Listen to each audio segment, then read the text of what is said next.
Pagod sa trabaho. Pero gigising ng maaga. Mag-aasikaso, maghahanda ng baon, maghahatid, magsusundo. Hinding-hindi magsasawa at mapapagod si Daddy na gawin ito para sa inyo. Makita ko lang na masaya kayo, at pinagbubutihan nyo ang pag-aaral nyo, ay talagang masayang-masaya na si Daddy.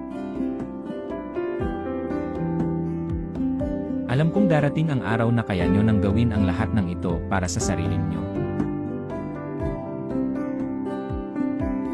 At pagdating ng araw na yon ay talaga naman nakakatuwa at nakakaiyak din.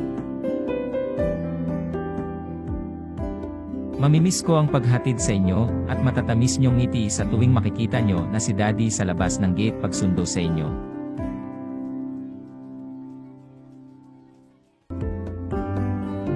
Araw-araw ay susulitin ko ang bawat oras, minuto na nagagawa ko pa ang mga ito para sa inyo. Hinding-hindi mapapagod ang Daddy. Mahal na mahal ko kayo,